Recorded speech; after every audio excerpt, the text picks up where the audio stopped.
Hey everyone, and welcome to the channel. Today we're going to be talking about Empire of the Damned by Jay Kristoff, book 2 of his Empire of the Vampire trilogy. And I just want to say I absolutely had a fantastic time with this book. This is everything that I wanted after reading the first one. It's just more of the first book, but expands upon the world, the characters, and pretty much just everything that I found to be a positive in book 1 was here in spades and even more. So that was just a fantastic experience for me. And also just a huge shout out to Jay Kristoff for adding a little summary before the book starts. It's something I am begging authors to do from now on. I know John Gwynne also does it. Jay Kristoff obviously is doing it here. And it's just so nice. I didn't even read Empire of the Vampire that long ago. I read it in January to get ready for this book. And even that, it's so nice to just get like a quick little page or two of what happened in the first book so we can kind of like set the settings for this book. And I really implore authors to do it. I just started another second book in a series today, and I found myself like having to like think back and look at my notes to remember exactly what happened in the first book. And I think that if the author just takes a little bit of time to give me like, hey, here are the key points that you need to be familiar with and remember from the last book. Let's get into this and let the ball roll. I just absolutely want to implore that in any video I do that an author does that, because it is just huge shout out to Jay Kristoff for that. So Empire of the Damned picks up basically exactly where we leave off in Empire of the Vampire. Obviously that means it's following the same structure, and I will say one thing that it does in this book is we get another point of view. I won't say who that character is. I'm sure you can figure it out if you have read the first book, but I do think that was a nice element. At first I was a little apprehensive. I was so attached to Gabriel as a character. I liked getting the story from him, but when the other character is introduced and they start telling their side of the story, it really, to me, highlighted how good of a writer Jay Kristoff is, because while they're telling the same story, the same events that are happening, the way that he's telling that, but with two different people who have two very distinct voices and attitudes and personalities, was just really fun to read. And I really think it broke up a little bit of the story to just make it feel better. So obviously the story is following their recounting of the tale with, I'll just say, the Grail. So in case you haven't read book 1 yet, it doesn't spoil anything, which would be weird to be watching a book 2 review. But anyways, it follows that and the things that happen along the story. And this book just delivered in every single way I wanted to. It has those Grimdark elements. It has some actually really deep themes. I think that's one thing that could really be looked over, because Jay Kristoff seems to be a writer who has a lot of mixed opinions about him. I see people talk about how he just is trying to be edgy and a lot of the stuff he writes is cringy, and then you have people like me who really see like a brilliance in what he's doing. And I mean, I can understand some of the arguments people make for his cringy writing, but to me, I think especially in this series, it just shows his skill as a writer. And those themes that are there are definitely their family, and like the struggle between, even though you're a family, you still might not always get along, but you always kind of come back around to each other. And the theme that I actually really attach to the most in this book is there's this struggle of an inner beast, this inner struggle that everybody has, whether it be like the actual vampires struggling to want to, kill and eat humans, or same thing with the Silver Saints, that thirst that we learn about in the first book where it just slowly starts to consume them. And there's a couple times in this book where I think that examination is just done so well. And there's actually, it's in chapter 10, and in the audiobook, it's about 8-ish minutes into chapter 10. And there's just like this little monologue about like letting that inner beast out. And I just found that so fascinating. I've related to it a lot, I think mostly because when I work out, there's like a zone that I try to get into where like the only thing that matters is like the weights in front of me. And it really just, that laser focus, you hear that same kind of thing where like you hear like somebody picking a car up off their kid, like that just like inner turmoil, whatever it is, that fire inside of you, like being let out, whether it be in a positive way and like lifting a car off your kid, or in a negative way where you're trying to drink somebody's blood and kill them. I just found that examination super interesting. Obviously, with this being a much more grimdark story than like a happy-go-lucky fantasy tale, I think that really helps embody both the grimdark aspects of it, but also like the slight bit of hope that Jay Kristoff has throughout this series, because you don't want it to be so grim and dark that there's no like light at the end of the tunnel. And I really think some of that theming really helps with the story. Obviously the characters do as well. That's a huge positive for me. The way Kristoff is able to weave in humor, love, compassion, but also anger and hatred through many different characters is so good. I mean, Gabriel, I find him to be so funny, but it's like that dark kind of humor where obviously horrible things are happening. He's doing horrible things are being done to him, and yet he's just finding a way to be humorous. And that all goes back to the author just having a command of this character, because everything that's happening, it's like some of it almost feels like cliches of what the character would say, but it just makes sense for that character. And same with the other point of view, which like I said, I won't mention who it is.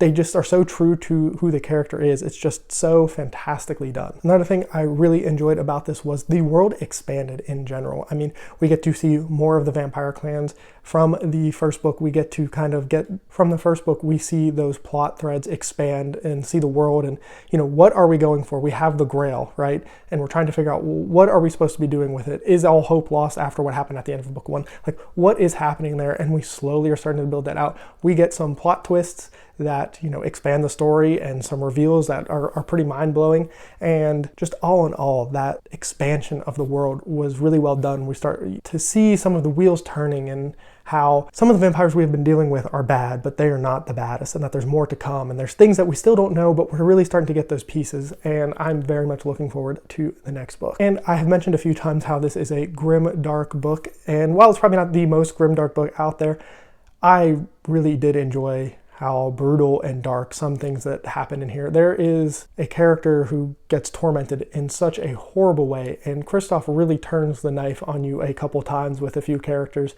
that, I don't know, it's just brilliantly done. I have notes written down about this thing that is done to a character, and it's just one of the most horrible torture things that I have read in, like a fantasy setting.